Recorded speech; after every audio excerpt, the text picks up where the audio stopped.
And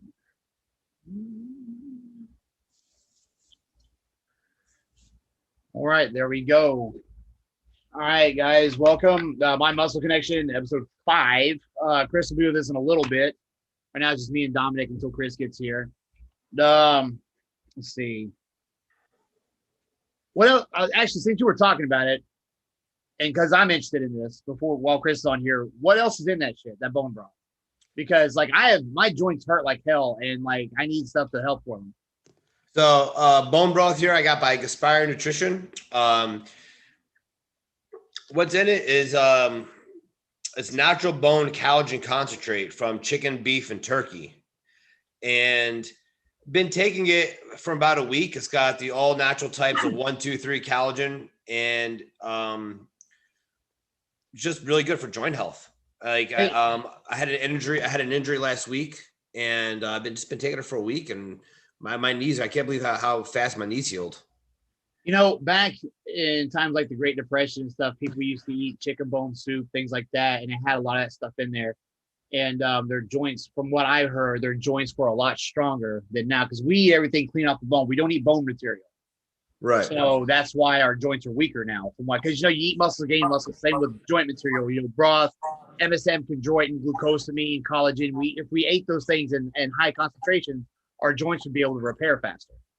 Yeah, that's why a lot of people don't repair it. And nobody wants to eat the cartilage off the friggin' bone.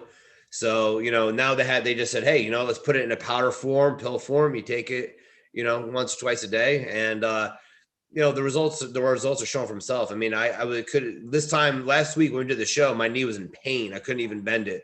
Now I've got full mobility. So it has worked. Yeah. Chris, how you doing, man? Not bad. How you guys doing? Good. So what'd you say? Said good. So what I want to do today is while I was at work, I was thinking some stuff. We probably should have done this first episode, but it's still good to go now.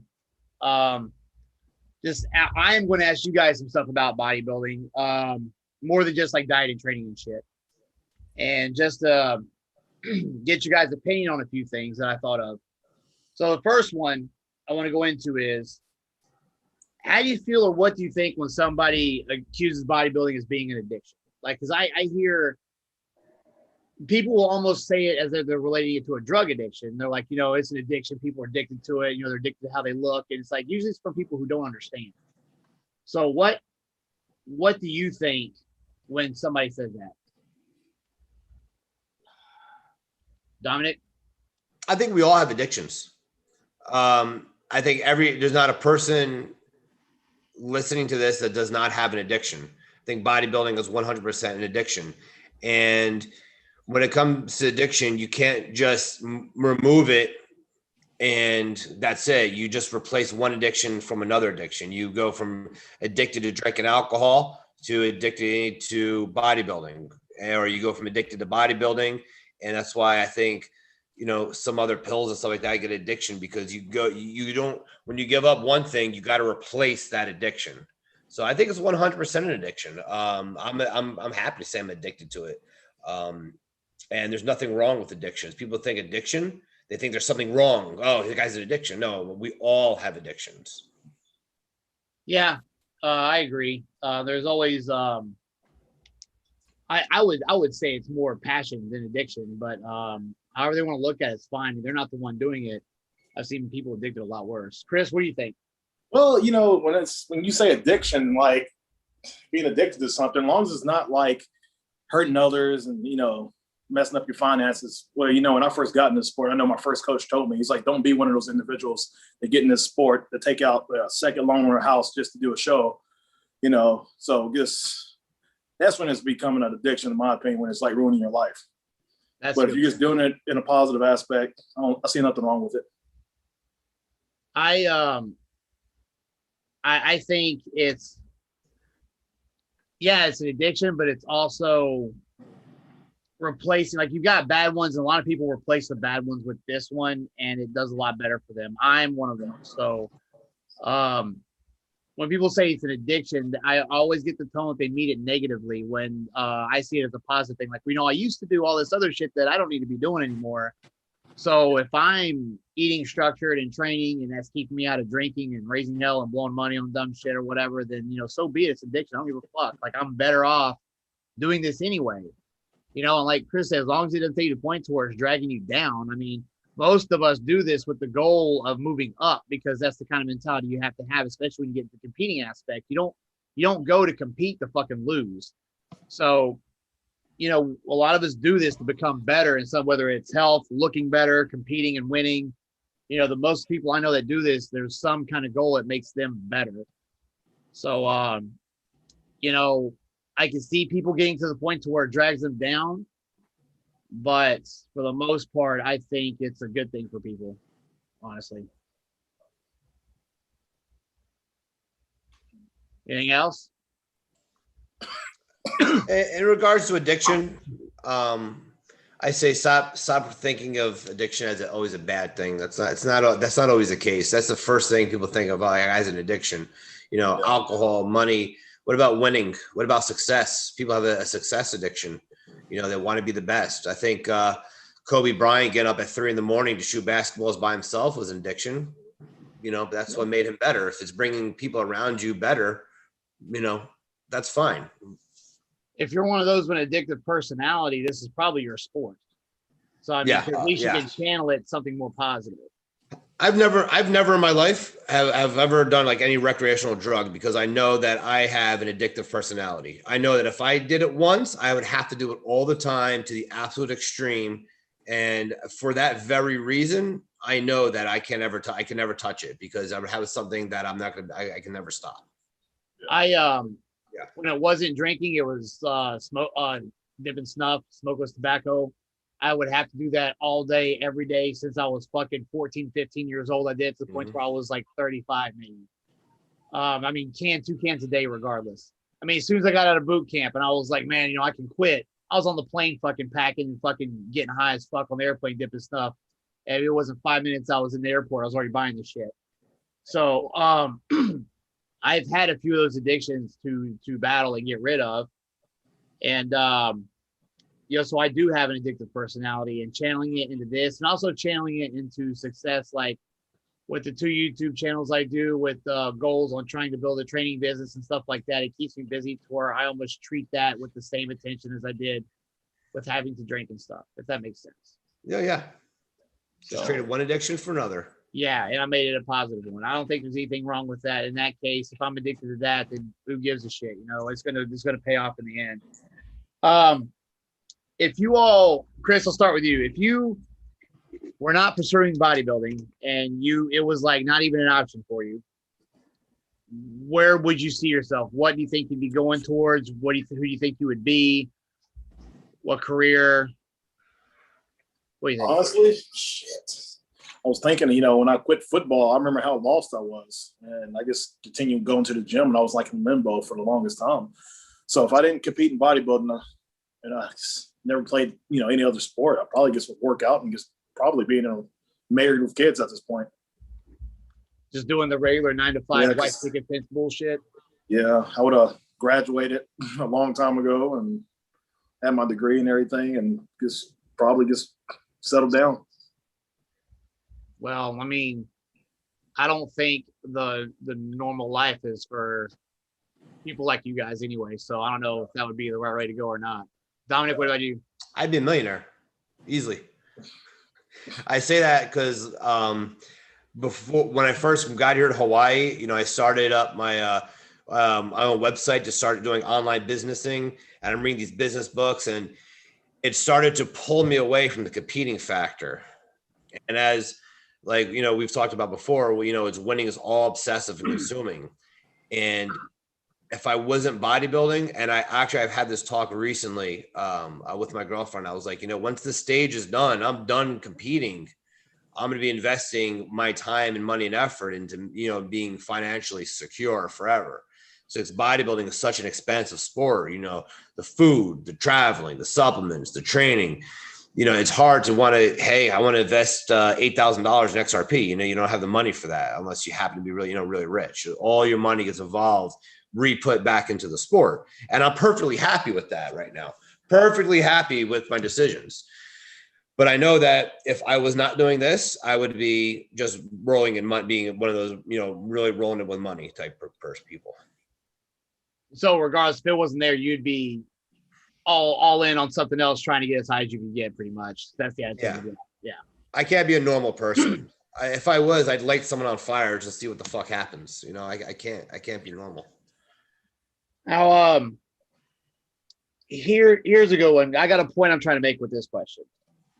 Compared to before you bodybuilding to now, the amount of relationships you have, are they fewer, weaker, stronger, more meaningful than the ones that you would have had if you wouldn't have pursued this career or if you never bodybuild? How have relationships with people changed? Like who you choose to have? I'm talking like friendships, anything, not just dating. And are they closer than they used to be? Are they a circle smaller? How has that changed?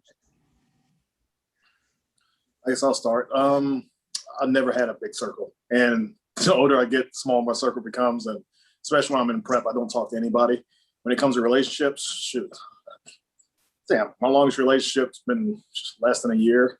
It's pretty pathetic, but I've been like playing sports my entire life, and once I start playing, football or was it wrestling, track, it's all consuming for me. So pretty much everything else doesn't matter. So especially when it comes to bodybuilding, like everything gets put on the back burner when I'm in prep or when I'm just focusing on that goal.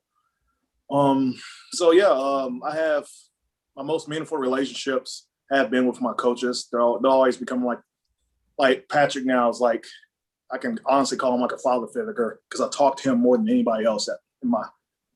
I talk to him more than anybody else. And then who else? Yeah. Talk to him more than my family, actually. So yeah, I'll say my coaches. Other than that, my dog, that's it. Xena. Yeah. What about you, Dominic? Before I discovered the iron, I was putting all that same effort into the wrong shit. My biggest fear in life is dying without knowing that I lived a fulfilled life. I could say that's my biggest fear. Once Mortal Kombat comes out next week, then I'll truly be fulfilled. But I could say that my biggest fear is that. So before bodybuilding, my relationships, I was out all of the time.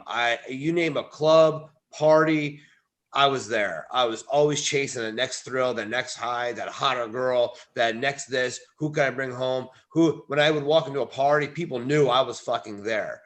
And it was all because if I died tomorrow, I want to know that I lived the most exciting life. That all changed when I started putting all my effort into the gym. That's when I really found out who I was. I'm now living my life on my terms. I'm not at all the parties anymore. I'm not living the thrill, but all my discipline has given me so much more freedom than what I had then. And if you look at my pictures, I posted when I was 23 and chubby, going out because I was supposed to go out on Friday, compared to staying in, cooking my meals, and eating right. Who had more freedom is the question. I recently heard about a comedian who was dying, and he said, I think it was George Carlin, I don't know. He died, and he said, "Yep, spent all my money on alcohol and pussy," and then he died. But that's how he chose to spend his life. So before bodybuilding, I chose much differently. My big wide crowd, everyone knew who I was, everyone loved me, and I lost so many friends when I chose the iron. So many people I thought were my friends, at least. Funny you say that because when I was growing up, I was always worried about what people thought of me, how many friends I have, if I was popular and stuff. And even that I was very well known in high school and stuff like that, I still didn't feel like I was popular. I didn't feel like I was getting enough attention. So yeah, I started drinking, started being that party guy and everything. And, thinking that I was living the life. But when I started getting interesting and I got tired of being run down, beat up, fat, overweight, not doing anything with my life, and had to take charge of myself and use the bodybuilding to kind of get myself put together. I started noticing that the attention I wanted or the impact I could have on people was in a better situation in that, because I became a trainer, and then people know who I am because I'm helping other people get in shape and compete and get healthier. And I have old friends to hang out with are now hitting me up wanting help with stuff, and I'm like, well, this is kind of, I guess, what I've always wanted. I was just going the wrong way about getting it until I got my shit together and started going down the path I needed to go down, because I thought I was doing that when I was raising hell and partying and stuff. I was getting all the attention and being popular and everything. But honestly, I was just another fucking dude getting lost in the crowd doing the same shit everybody else was fucking doing and not going anywhere. So when I started doing this stuff, yeah, I lost a lot of friends too. But at the same time, I'm a person that always wants to help and stuff like that. So this satisfies that. And through the social media following, I mean, it's small compared to others, but for me, it's I actually get a lot of messages and got feedback and stuff from people for the amount of followers I have. So I'm looking at it, I'm thinking about this now as I'm saying this. I'm like, shit, the stuff that I was always wanting growing up, stuff I'm having with a completely different lifestyle is better for me. So it's kind of interesting how that works. And I don't have many close friends because a lot of people I know are clients, and I don't get very close with clients, because we don't need drama at the place we fucking work at. I don't fuck clients. I don't be friends, like very close friends with clients. So I don't have a lot of close friends like I used to think I had when I was younger, but I kind of like it better like that. I don't have to deal with a lot of shit. I don't have to go out. If I want to stay home, it's not hard to stay home because there's not a lot of people hitting me up wanting to go do shit. I kind of, as far as that part, I'm kind of happy having fewer friends, and the ones I have are really close, but they're few and far between. And honestly, they're the ones I least expected would be my friends until I started doing this lifestyle, because the ones I thought were friends partying and stuff, I look back and I was like, man, me and those people never really have fucking jived at all. Why was I even trying so hard to get along with those fucking people? Yeah. So I guess what I'm saying is, like, when I stopped forcing myself into that lifestyle and going down what I really wanted to do, everything else just kind of fell into place as far as relationships in my circle and all that shit. Some of my other groups that I'm into, my mastermind groups like that, people that are on completely different chases of life, getting together and just listening to how they're going about it. It's just a vibe energy of really wanting the most out of life. Talk about guys who, run six figure friggin' businesses, talking about how they're going to make more money this year. You got a guy that drives nuclear submarines for a living, talking about how he's going to take on more of a bigger job. He's going to go for Captain Admiral. And then, you got a bodybuilder talking about, hey man, this is my year to go to the Olympia. You start surrounding yourself with those types of people. Henry Ford and Thomas Edison and Andrew Carnegie, that's what they used to do. They used to go away just to be around and have the same type of conversations we're having, because you start speaking about that shit and wanting more out of it. That's when the things start happening. When you start hanging around the wrong people, you can't soar with eagles if you're going to hang out with pigeons. You know what I mean? You're just going to fucking, you're going to the parties and you're talking about a guy who can't do that. I can't do that. Oh, I'm fuck that. I just lost my job. You're going to eventually become that. I believe that, at least. Yeah. You hang around the right people. You start talking about your future, doing the right things. Hey, we're going to win this year. He's going to win this year. How's the prep coming? Better things are going to come from that, because you're speaking it. It just become your brain just fucking hardwires into it. I believe that, at least. Yeah, the relationships you have when you start doing what you want is more meaningful. I think, because like I said, the old relationships I had was just me trying to be cool, and the ones now are like, we're all doing the same shit. We're helping each other out. They're meaningful. But of course, I bet you guys can relate. It really takes a lot for somebody to break into your circle that you don't know, because you're already so in a routine, and you don't want to jeopardize it by going out of your way to meet people that could throw a fucking wrench in it. Yeah. So, they are more meaningful, and honestly, they're probably the type of ones you should have had all along. So people talk about losing friends and stuff, and I always preach to people that are concerned about that stuff is like, there's going to be a period where you're alone, But if you break away from the lifestyle you saying you don't want, you got to start going towards the one you do want. Your environment will start changing around you. You'll start finding people doing the same shit.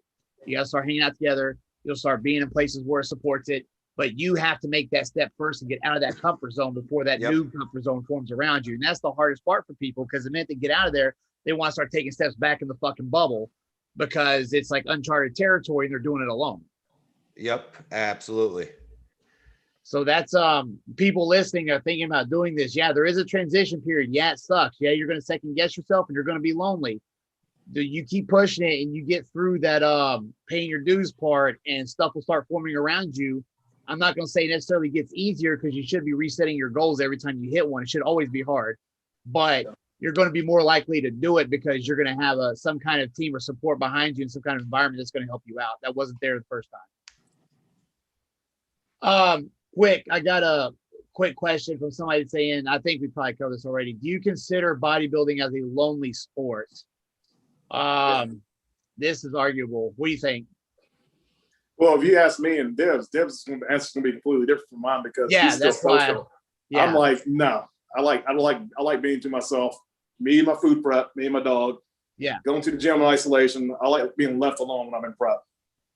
And yeah, it is sometimes, some days, it does get very lonely, especially like when you're really deep in the prep, like 4 weeks out, and it's that mundane, same thing day in and day out, eating the same thing. And you can't go out. You don't have the energy to go out. You got to work 12 hours. You still got to do your, safety meetings and whatnot. It's all consuming. Well, there comes a point where you don't want to go out just because you're going to blow off the fucking handle, and people don't understand where you're coming from because you're fucking irritable. So I think even towards the end, I'll even isolate myself just to keep from losing my shit over something stupid, which I have a reputation of doing anyway. Yeah. But it's worse. Multiple times. Yeah. Yeah. So, I mean, at some parts it is lonely. Before I say anything, Dibs, go ahead. Say your part. I think excellence in general is lonely, because you got to do what everybody else is not going to want to do. You have to separate yourself so far away. Granted, do I go to the beach? Yeah, I go to the beach. You know what I mean? I like that. That's just my way of disciplining myself, is having a great beach body, show it off. It keeps me stricter. That's something that works for me. But when you have to walk 2.5 miles to the gym every single day, nobody wants to walk there. It's a lonely fucking walk when you're by yourself walking to the gym during COVID, and then the fucking rain hits and now you're walking back in the rain. It's a lonely walk. So I don't say bodybuilding itself is lonely. I think that excellence is lonely, because, you can, if you're just working out with your boys, you can have your crew. I call them the varsity team. They're there working, lifting, they're doing their own thing.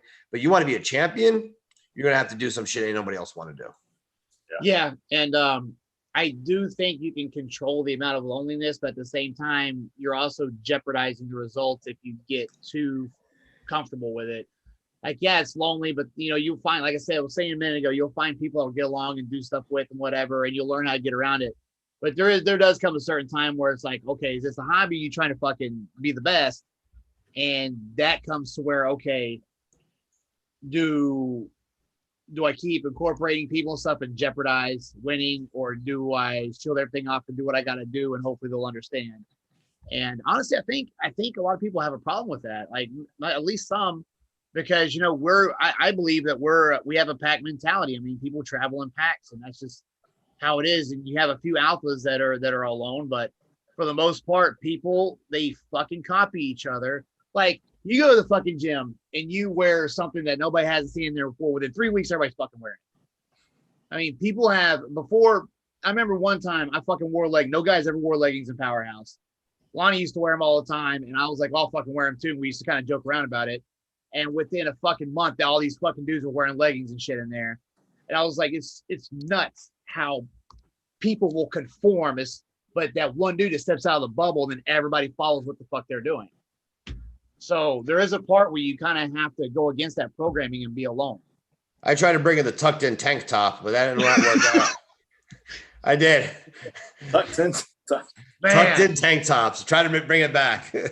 You need the fucking sunglasses with like the neon strap that goes around them and shit. Some more 90s. I would too. I would. Yeah, that's the tuck. I saw a meme about that shit yesterday. It was Dude had like a mullet and a white, like neon colored tank top tucked into his like short shorts. I was like, yes, we need to bring that back, man. I kind of miss that style. Everybody's wearing all these baggy clothes and shit. Let's see what else I have. What is the one thing? I mean, as much as we all love this sport and everything about it, what it teaches you, all that shit. What is the one thing about it you cannot fucking stand? Chris. I'm gonna have to think for a second. All right, go ahead, Dibs. You know, I was actually had this conversation 2 days ago with my Tim Grover group, and we have a runner who runs ultra marathons, and he runs 100 miles at a time. It takes him like 23 hours or something, and he's like, out of this 3 hour, out of that 100-mile run, I may enjoy like 3 hours of it. And I was like, you know, there's days I'm scared of fucking coming in on a leg day. Like, you know, if anyone knows what Mike's leg workouts are like, they're fucking, you know, and do I say I like it? I do, but at the other hand, like, you know, the injuries, the back pain, the suffering, the after, like, I don't want to say I don't like leg day. I live for leg day, but I know I train because it makes the competition easier to beat. So it's it's like a you versus you type thing. It's a paradox. You know, I don't enjoy going in there and training legs until I fucking want to throw up, but I do because I know it's going to make me grow. So there's like a paradoxical part of it. I don't like eating chicken 6 times a day. I don't like fucking the way my protein tastes. It serves a purpose. You know, if I wasn't competing, I probably wouldn't eat like that. So I think everything I do serves a specific purpose. And because I know it serves a purpose, it's easier to do. But it doesn't mean I like it. So Yeah, go ahead. What's the least thing you like about it? Is this training legs?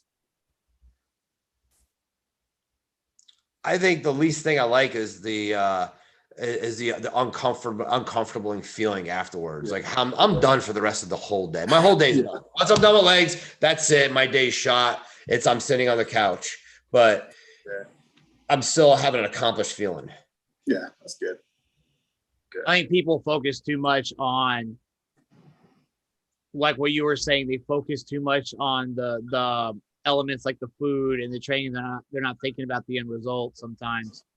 Sometimes you have to remind yourself why you're doing this and what's waiting at the end when you push through it. And sometimes people can't do that. Yeah. The guy that runs 100 miles, he said, I don't like running 100 miles. I just want to see if I can fucking do it. He just does it because he's a marathon runner. Yeah. You know, I think we're the same way. The joints, the back pain, the knee pain, we may not necessarily like it, but we do it because we're a freaking body. That's who we are. You know, we know who we are. That's the difference between us and everybody else. This is this is what we do.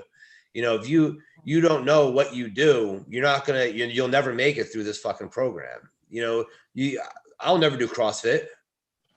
I tried it, did it. It's not for me. I'm not a CrossFitter. People out there love it. My brother loves CrossFit. I'm training him now, loves CrossFit, but that's what he does. Chris? Well, I would say, you know, those last couple of weeks coming up to a show when you feel like absolute dog crap, like, you know, the feeling of going to the gym is like, okay, you're in the gym, but you don't want to do it. You just have to do it because, I don't know, it's just those last weeks are so bad. Like going to the gym, the workouts are hard, and it's like you have no energy, and it's like everything's extra hard, and like you want to quit, but you know you can't quit because you know that everybody else is suffering. That's going to be in that top 5 too. So yeah, I would say those last couple of weeks going into a show are the worst. Like you can't sleep at night, you're starving, you feel like crap, because you're moody, you're irritable, anything ticks you off. You're drinking tons of water. Yeah, that's if I can take one thing out of this sport, I would take those last couple of weeks out. So how far back is it set for you, Knox? Like for me, it's at 7 weeks. At 7 weeks, when I go 7 more leg days left, that's when that mode hits for me. So what is it for you? I guess it's been changing every year. It's like, because I diet so much now, it's like I can stay leaner and feel good for a longer duration, I feel like. But I would say that 3 to 4 week mark for me is like the worst.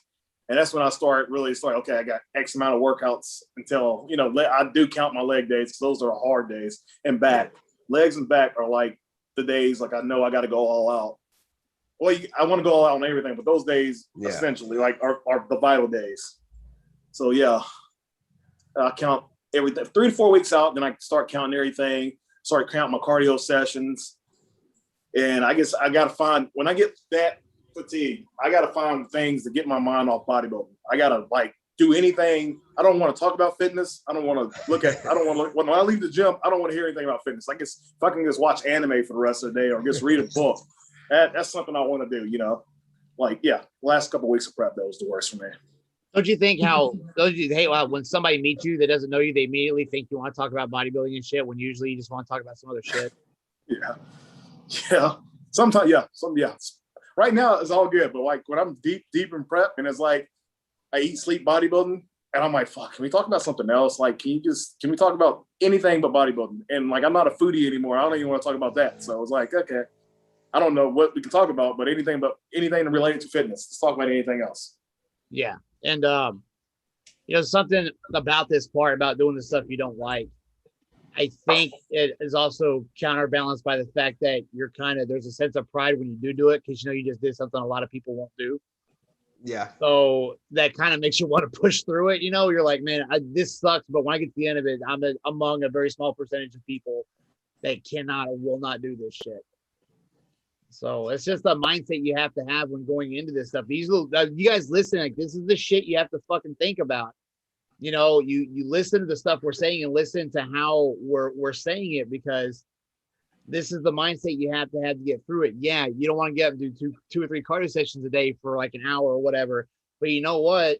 When you do it, there's a sense of pride because you just did something a lot of people won't do.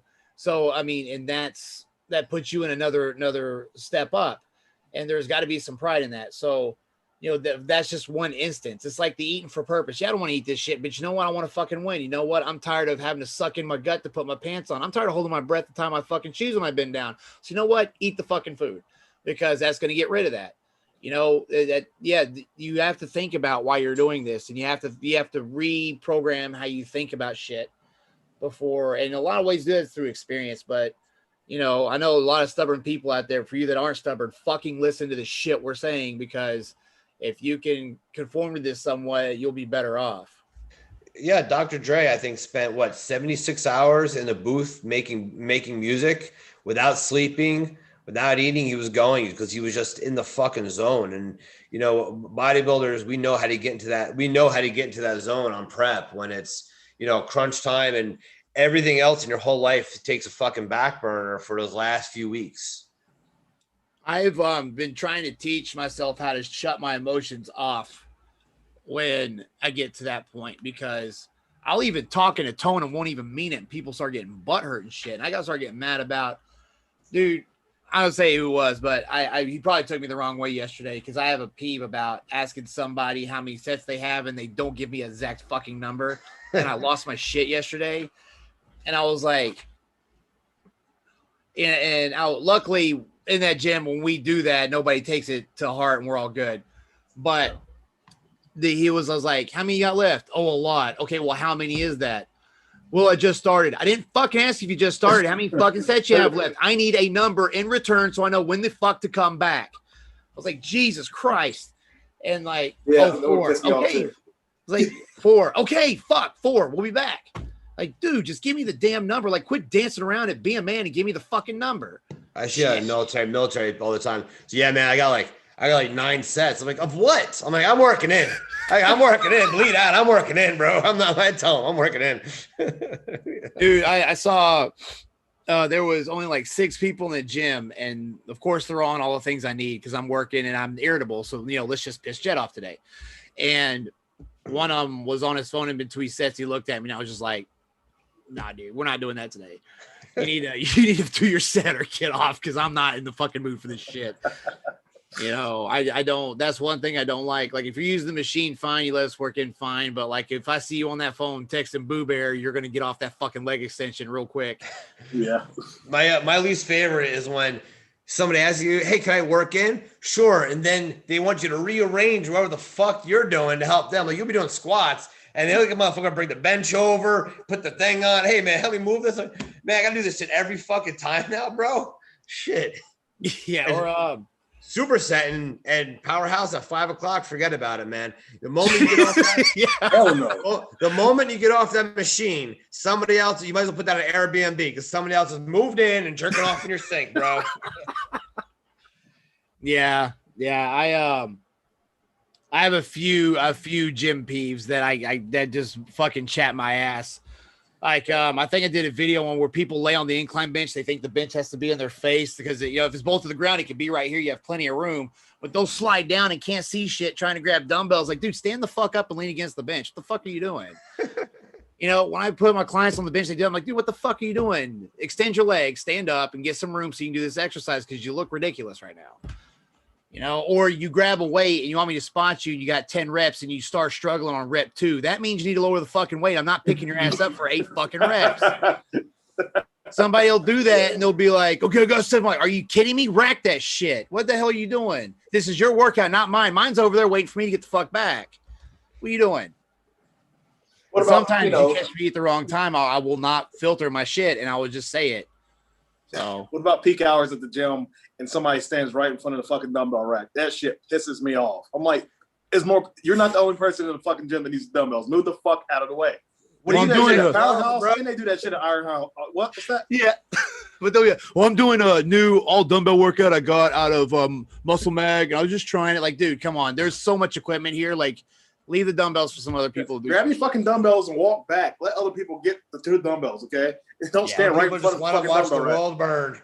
Dude, if the fucking Rock comes in and gets the hell out of people's way, you can get out of our way. Like, he literally comes in and grabs the dumbbells and asks, is anybody using these? You say no, and he takes them off and does his shit. He has some of the best gym etiquette I've ever seen a celebrity have in a gym. And I'm like, and these schmucks can't do that shit. See a guy deadlifting in front of dumbbells. I said to him, like, what's next, bro? Gonna blow up a hospital? Like, yeah, and god damn, I could go about this shit all night about gym peeves. Like, squatting the squat. What's that? What'd you say? Doing curls in the squat rack? Yeah, or I even feel bad doing shrugs in the squat rack, man. Like, I'll fucking do dumbbells or some shit if the gym's busy. I don't like taking that squat rack up. All right, last one is when you're doing dumbbell bench press and the fucking guy next to you wants to do some side laterals, so we're clinking fucking weights on the way up. Like, dude, you see me going here, right? Why are you doing this shit? Ding, ding, oh, sorry, bro. And we're like, what the fuck, man? Perfect fucking. I call it. There I go on the varsity team, man. Yeah. Trying to get ready for the big game. Yeah, I don't understand how some people come in and they think it's like their gym only and they do whatever they want. And like, that's like, dude, at our gym, the plates are color coded. So you put them back in the right fucking spot because he will not talk. If you put it in the wrong place, he will go to his security cameras, find out who the fuck you are and make sure that you fucked up. And you know what? I used to think that was kind of much, but I love that shit because that gym always looks orderly. There's no 5-pound plates under a bunch of 45s. Everything's put back exactly like it's fucking supposed to be. And the gym etiquette there is immaculate. So I am perfectly okay with him being like that in the gym. So, and Chris, you know what I'm talking about. Like, he's got the green stripes and shit on the place. You know which 45s go where. Oh, yeah. When I first started training, it's not random. Like, he has reasons why rubber weights are here and metal plates are there. And he'll explain it to you. But if you fuck it up and you don't say nothing to him, God help you, because he'll find you. He'll find you on the cameras in 5 minutes. Give him 5 minutes. This dude should have gotten a job at NSA with Big Brother or some shit. He can find you. He will find whatever within a record time. So, all right. Last thing I want to ask. What is the biggest change or the biggest thing you had to give up in order to start doing this lifestyle? That it could be something that you really liked or something you're glad to give up, but what was the biggest change you had to make to start going down this path? Nothing's changed for me, bro. Nothing's changed. Let me think though. I could possibly think of something because it was like football straight to this. So, how were you in football, by the way? I was going to ask, like, how far did you go? What were your plans with that? Was that your first thing you were thinking of doing when you grow up as being a football player? No, I started out. I was a soccer player, and I was really good at that. And I actually made the soccer my freshman year. I made the soccer varsity team my freshman year, and then I took the seniors. I made the football team, and I ended up being the senior running back. I ended up being the freshman, but I took the seniors running back position my freshman year as well. So I got stuck, and I had to figure out what I wanted to do. So the football coaches bought me all this soccer stuff, and it was like, dude, you got to choose. It's gonna be harder for you to play, college soccer or get a scholarship for that. You're going to definitely get a football scholarship. So I went with football. Plus, my dad was kind of like pressuring me to do football, so I did football. I really didn't like it. Plus, my offensive line sucked really badly, so it was horrible. So it was just basically me running the ball every play, and then I made it to college in the last 2 weeks, and I was like, fuck this, I'm not doing this. Then I guess, it was in limbo for a while. Dibs. I think I had to give up the party life, which is obviously comes along with it. I still, I grew up Jersey Shore lifestyle. Just like the TV show. And I'm really proud of where I come from. I love always wearing you see me in my GTL shirts in the gym and stuff, and my tan and hair, and despite that, that's what you see up front about me. I happily had to give that up to, chase my dreams of being a champion athlete. And that's why I want that more than anything else. So I was never upset to give it up. I still off season, I'll go out now and then, not nearly as much as I did when I was, younger. But my biggest regret too is not doing this when I was younger. I wish that if I was doing this at 21, 22, I'd probably already be top 5 in the Olympia. But instead, I was too busy seeking thrills and band-aiding that want to be a champion with partying, etc. And when I remember talking about bodybuilding, and my friends even saying, "Dude, you're too old for that." At 24, like, dude, you're too old for that shit. Shit, when you do when you're younger, So I had to give up all of that and that's easy. That was an easy give up. One more from the audience. This is an easy one, so I'll ask it. Was there any significance in choosing your first contest? Like, how did you choose it? Was it because it was the next one coming up, or was there some significance with it, or what? I'm a take action now kind of guy. So anybody who knows me says I'm going to go do something, I'm in 100% fully committed. So when I met Mike in 2014, I told him I'm doing the Paradise Cup, and I signed up for the Paradise Cup before I even met him. So I signed up for it. I'm doing this show. It's the only one right now in Hawaii that's in front of me. And now I just need someone to train me. And then they're like, oh, well, the best trainer here is Mike Kawasaki. So I was like, hey, you ready to train me? Yeah. All right, let's start. And that's how I rolled into it. Chris? Mine was kind of like, my coach kind of pressured me into doing a North Carolina State Championship show. So that was a very prestigious title at the time, still is till this day. But I did that show, my first show. I had my coach pressure me into doing that one. And yeah, North Carolina State's. And pretty much ever since then, after that, my coach has a lot of influence in me picking my shows as well. I think there's more strategy than people think. Like, you look at what you have to fix and how much time you have to get lean and what shows are around and qualifying and stuff. And there's a more strategy than just saying, maybe when you first start, but I mean, I think there's more strategy than just, oh, this is my favorite show, I want to do it. It's like, okay, I got to get from here to here. What are the best shows to pick to give me the time frame to do what's necessary, get the rest in between, get lean enough, and get qualified. And I think as you move up the ladder, it's more strategic than it is significant or any kind of sentimental type shit. Oh yeah. Arnold talks about that as an encyclopedia. If you read, like, it's all in the back when he talks about picking out your show, he says it's kind of like picking out a battle. What are your odds of winning? Who's going to be there? Like, there's, for me, my goal was to win my pro card. It wasn't to win it at the USAs against the toughest competition. It wasn't to win it here. Like, a lot of people say, well, I'm only going to do USAs, or I'm only going to do this show. And I was like, well, that's cool. I have a lot of respect for you because you want to win the overall to get your pro card. And hey, that's what you want to do. That I respect, your chase, your journey. My chase was to win the pro card, best odds, best show to do it at. So I strategically planned it. When I did the nationals, I did the nationals because it was the first ever classic physique national championships. So I want to say, hey, where did I fall in line? Which I got fifth. So I actually did, really good out of 37 guys in my class in the first ever show. That's what made me believe, hey, I could probably win this with a little more touch up. Then it was, all right, what show is the best to win? Hey, Team U probably has my best odds. So, and then there I played the odds. I came in right, and, I won. But I did the New York Pro. I knew that was the toughest competition that I'm going to get. So I said, oh, you know what? First show, I want to see how the fuck I compare against the fucking big dogs. And they showed me where I compare next to them. Pretty fucking far back. So, that set the standard for me. Now that's the thing, like, get to the Olympia, playing my cards right. Hey, where are the best odds, best shows?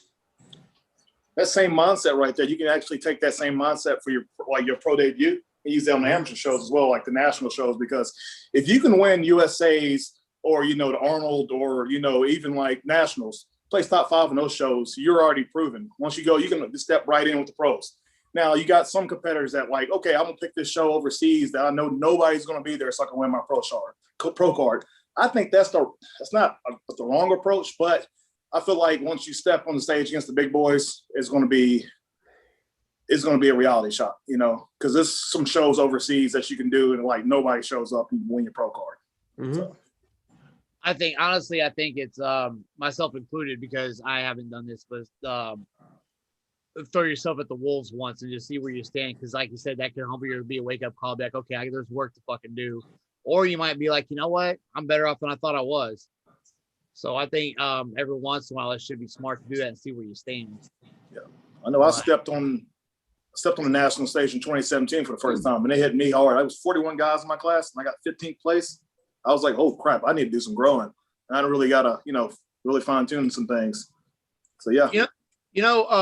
While we're on this, I placed second a couple of times, and they were default seconds. It wasn't because I was the second best; it's because the third guy just was worse. So there's a difference. And the last time that had, now granted, that was better than I looked the last time, and I made a little bit of a leap, maybe a standing broad jump worth of change. But I was like, I am sick and goddamn tired of this fucking shit. Like this is nothing. I mean, yeah, the trophy's cool. I've got it here on my desk right now, whatever. But fuck. Like anybody who sees that is gonna be like, it was a default. And I don't want that. And I don't know, something clicked after that last second place. And I was like, fuck that, man. I want, if I win third, second, first, whatever, I want it to be the toughest fucking show I've ever been in my life. Yeah. Like, because if I'm not willing to do that, then I need to hang it the fuck up and find something else to fucking do, because I am not cut out. Yeah. And so that's kind of the mindset I have now, trying to go into wherever I end up next. The bicep tear set me back a little bit, and they still never fixed it. I mean, they attached it, but as you can see, if I do a front double, I'm fucking done. Because you see the difference, right? Yeah. You see the gap. So I'm eventually gonna have to have that retorn and reattached because they fucked it up. Thanks, fucking Tripler. I'll call you. I don't give a fuck. And but I just like, I would rather go up there and get my fucking ass handed to me by guys that need to beat my ass than to me to get a second place or a first or whatever. Because, like I said, it wasn't because I was the second best. It's because the other guy looked worse. And it's just I am fucking tired of it. Once you get that taste of not getting what you want, it creates a fire in you like anything else. Like, when I got that 5th place at nationals and I was in second the whole time. If I watched a video, I was actually in second. I screwed up one pose. And at the national level, as for people that wish to be there, they don't fuck around with posing. You fuck up the pose, that's it. Boom, you're done. You're trying to show them that you're ready for the professional level. I fucked up one pose, and I was like, I worked on posing even harder to go on. And then when I did the New York Pro, I knew I was happy with the physique I brought, despite it not being the best. To me, it was a win, right? I got my ass kicked, but to me, it was a win. And listen and understand why. Is I was doing this while on board a warship, prepping while in a 107-degree warship. It was 107 degrees during the day there, working ridiculous amount of hours. and I still was able to bring in a decent looking physique. You know, the way I'm in now, I'm in such a better position. You know, I'm a lot less stressed, a lot better working. You know, my working hours are way better. I'm not on the ship anymore. I was happy with that because look what I had to go through in order to bring that in. I still brought the fucking fight. I know I beat some. I didn't place last, but I did beat some pretty fucking good guys that were there. So in my eyes, that was a win because I said, hey, you know what? I'm not ready for the top 10, top 15 yet, but I'm not the fucking, 35th that came in. So at least I know that I'm on my way up there. I just need more work. So that would just set a fire in my ass. And I spent, after that show, it's been 2 years of bulking. 2 years, like people, yeah, man, I'm doing an 8-week bulk. How long do you bulk for? Like, motherfucker, I've been bulking for 2 years now. Yeah. Yeah, it's if you can do that on a warship, that was the amphib, right? Yeah. And most people would have just said, fuck it. Like, well, I can't do it till I pull into port somewhere or I'm on shore duty. So, there, I had to hustle food. I had to smell food.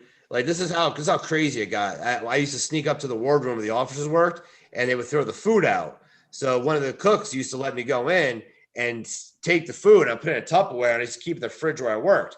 But because it was going bad, I had to smell the fish. Like, this is good for like another day or two. This is good. Ooh, go and take what was good and just eat that fish throughout the day. And I would just eat fish. What's tomorrow? Chicken? All right. Oh, chicken's green. All right. That's how I had to fucking prep. Jesus Christ. That's insane. Oh, let's see.